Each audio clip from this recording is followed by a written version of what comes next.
Première leçon. Petit dialogue entre le lecteur et l'auteur. Vous avez ce livre entre les mains et vous vous demandez s'il est pour vous. Alors, tournez le dos au vendeur un instant et écoutez ce dialogue. Que voulez-vous dire par la pratique du français? Je vous vois venir, vous. Dites, parlez-vous français? Mais oui, du moins, je me fais comprendre. Je peux dire ce que je veux. Et les autres? Vous voulez dire que vos interlocuteurs vous comprennent? Pardon? Donc, ce livre est en effet pour vous. Vous avez de bonnes bases grammaticales et un vocabulaire assez riche, mais il vous manque le petit quelque chose. Le petit quoi? Le petit quelque chose qui fait que vous vivez la langue. Vous connaissez ses particularités de style, ses humeurs, ses trucs. Vous savez que la langue est le reflet du pays et des gens qui la parlent.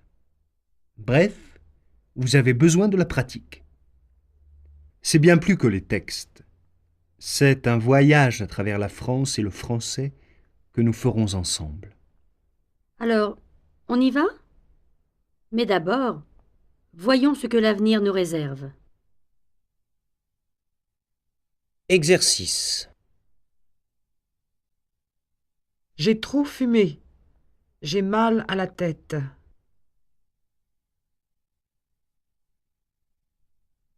Elle s'est demandé pourquoi Jean avait téléphoné.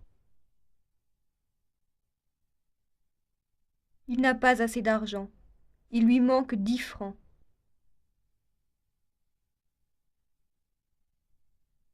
Je n'ai pas compris comment l'utiliser. Il y a sûrement un truc.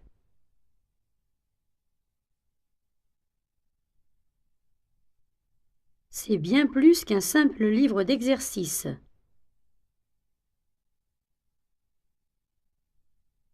Je l'ai vu à travers la fenêtre.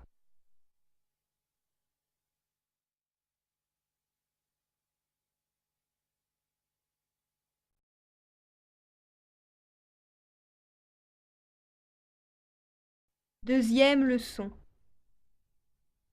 L'horoscope. Bélier. Vous avez bien travaillé, mais vous avez encore des choses à apprendre. Vous ferez de grands progrès en travaillant tous les jours. Taureau. Vous êtes en train de vivre une période difficile, mais quand vous finirez ce livre, tout ira bien. Le 21 novembre sera un bon jour pour vous. Gémeaux.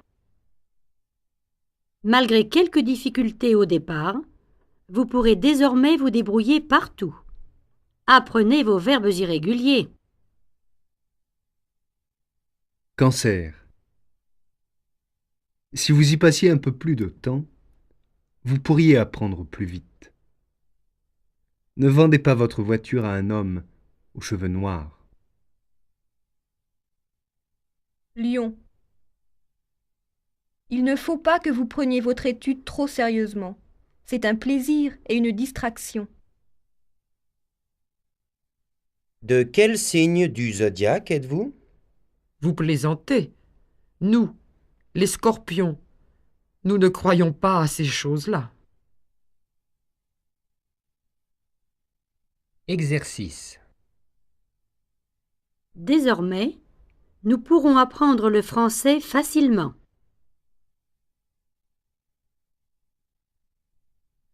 Malgré nos précautions, la tempête a fait beaucoup de dégâts.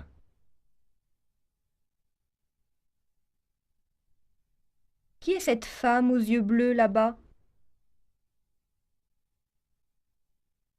De quelle nationalité êtes-vous? Vous plaisantez. Je suis chinois.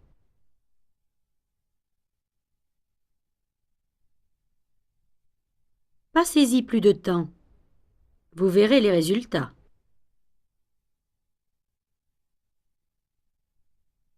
Les autres signes du zodiaque sont la Vierge, la Balance, le Scorpion et le Sagittaire.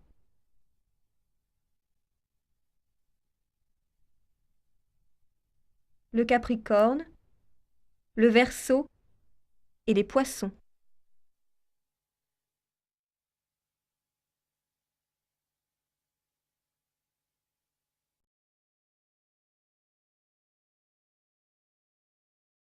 Troisième leçon. Faisons connaissance. Nous allons suivre l'histoire de deux jeunes gens dans leur vie de tous les jours. Nous verrons leurs préoccupations et leurs plaisirs, et de cette façon, nous saurons peut-être mieux comment on vit aujourd'hui en France. Place aux dames. Voici Anne-Marie. Elle a 22 ans et elle est agent de voyage. Elle travaille à Paris, avenue de l'Opéra, et habite la banlieue ouest. Elle est passionnée de musique et adore le cinéma.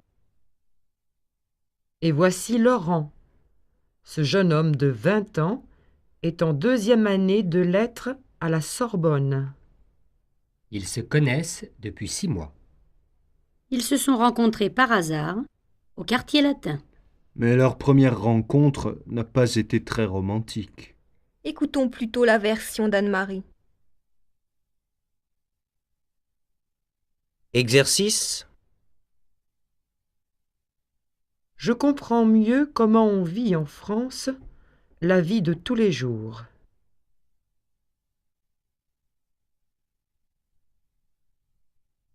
Essayez ceci.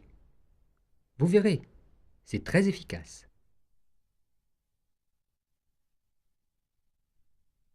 Il est passionné d'art et elle adore la musique. Elle travaille ici depuis 6 mois.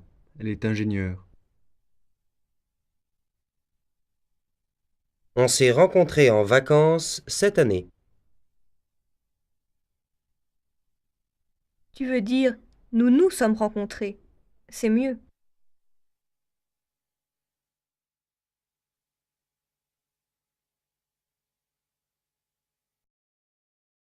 Quatrième leçon. La première fois. Je suis à Paris depuis 4 ans seulement. Je suis originaire du Havre. Mais je me suis décidée à venir faire carrière dans la capitale. J'avais des amis qui y travaillaient. Ils m'ont dit qu'il y avait du travail. Je suis venue en janvier et j'ai commencé aussitôt dans l'agence où je suis aujourd'hui. J'avais une mobilette à l'époque. Et un jour, je suis allée faire une course au quartier latin. En sortant du magasin, j'ai vu un type en train d'enfourcher ma mobilette. J'ai crié tout de suite. « Hé! Qu'est-ce que vous faites ?» Le type me répond. « Ben, je rentre chez moi. » Pourquoi ? Je lui dis « Alors prenez le métro ou le bus, mais laissez-moi ma mobilette. » Le pauvre, il a rougi jusqu'aux oreilles. Il croyait qu'elle était à lui parce que, juste à côté, il y en avait une autre presque pareille. Exercice. Nous nous sommes décidés depuis hier. Nous y allons tous ensemble. En sortant du magasin, elle a vu un type sur une mobilette. Elle a crié et il a rougi jusqu'aux oreilles. À cette époque, j'habitais au Havre. Elles sont arrivées au mois de mars et elles ont commencé aussitôt à travailler.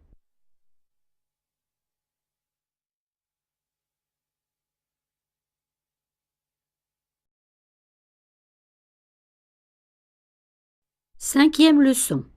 La suite. Écoutons Laurent quand il raconte la suite de cette rencontre. Oh là là, j'étais tellement gêné que je ne savais pas où me mettre. J'ai invité la jeune fille à boire un verre à côté pour m'excuser.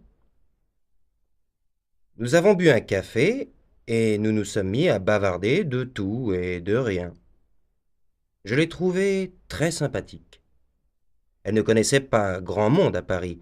Alors, je lui ai proposé d'aller au restaurant le lendemain. Elle a hésité un petit peu, puis elle a fini par accepter. Voulez-vous un autre café? Si vous voulez.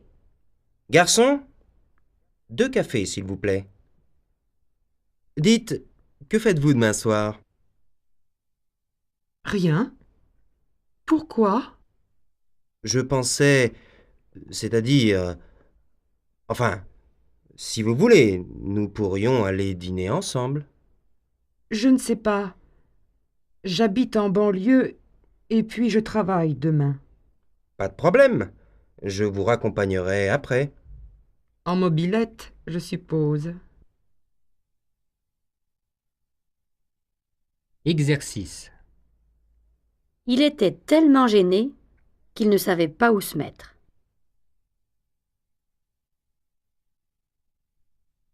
Je l'ai trouvé sympathique et nous nous sommes mis à bavarder. Ils ont hésité, mais ils ont fini par accepter. Si vous êtes libre, venez boire un verre. Si vous voulez. Il ne connaît pas grand-chose en latin, mon frère. Vous pouvez me raccompagner après la fête?